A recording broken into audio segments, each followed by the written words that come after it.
In this video, I'm going to show you how to get Kali NetHunter installed and running on an Android phone. The process is actually not that difficult. This is not a rooted phone. This is a rootless installation. I could use John to do a password crack. I could do wireless attacks. In this video, I'm just going to show you the installation and do a basic nmap scan. In subsequent videos, I'll show you as an example how to do Wi-Fi hacking and use some of the applications directly from your phone. Let's get started.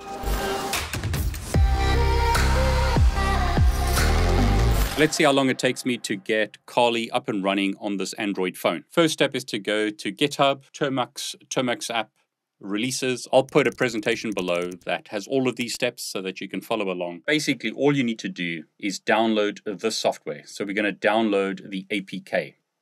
Once it's downloaded, click open and then install the application. Okay, application is installed, so I can select open. Okay, so there you go. Termux is installed. This is essentially Linux. So what I can do now is type apt update to update references. And then I'm going to do apt upgrade to upgrade the software. Specify yes to continue the installation. If you prompted at any point, just say yes to install the software. So I'm going to say yes. I'm going to say yes once again. And I'm going to say yes to keep the current version. Okay, I'm going to do an apt update again just to update references, make sure that they're all good.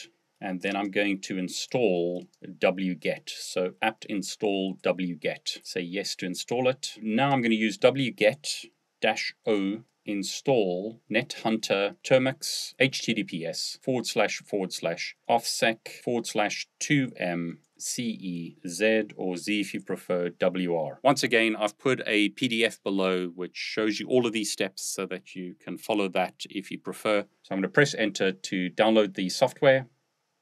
I'm going to change permissions so that I can execute the software. It's install NetHunter Termux. Press enter and then install the software.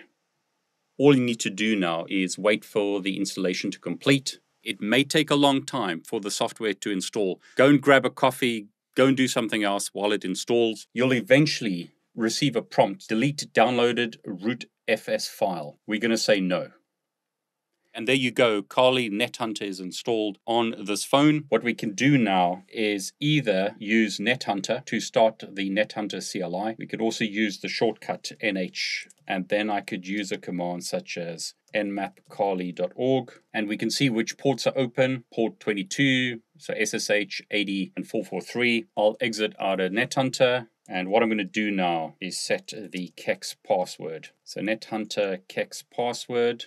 I'll specify a password. I'm not going to set a view-only password. And what I'll do is start Kex. So NetHunter Kex. You'll get these errors, but that's okay. Now what I'll do is I'm going to go to the NetHunter website, which is store.nethunter.com.en. And I'm going to scroll down and I'm going to download the store app. I'm going to open the file and I'm going to install it. Select open. And rather than looking at the various options here, I'm going to search for NetHunter Kex. And I'm going to download that. Now in this example, I've previously downloaded NetHunter on this phone and then removed it, and I'm installing it again.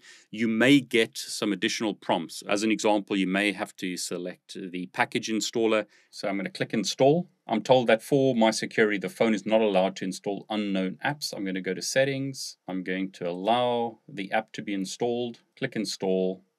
Now, if necessary, search for Kex and then select the NetHunter Kex from the applications.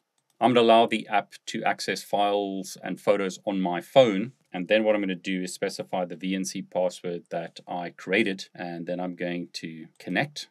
And there you go. I've got Kali running on this phone. I'll change my input mode to direct swipe pan. As you can see, I can access applications in Kali on my phone.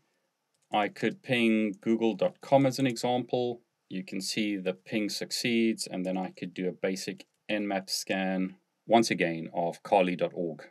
You can see that port 22 is open, port 80, and port 443. I'll show you in separate videos as an example how to use a phone to attack Wi-Fi networks. So use Kali or Termux on a phone. Now, please note that at the time of this recording, you can get this to run on Android 12, but you may have issues where processes are killed. In my example, I'm using an older version of Android. This is Android 11. Hopefully in Android 13 as an example, this will be solved. Have a look at the PDF, which I've linked below, which has a link to the GitHub page explaining that issue in more detail, and also showed you step by step how to get Kali up and running on an Android phone. This is just a standard Android phone. It's not been rooted, so I can access my other applications directly on this phone. So as an example, I could open up Chrome and use other applications on the phone at the same time as having Kali running on this phone. Now, if you enjoyed this video, please consider subscribing to my YouTube channel. Please like this video and click on the bell to get notifications. I'm David Bombal, and I want to wish you all the very best.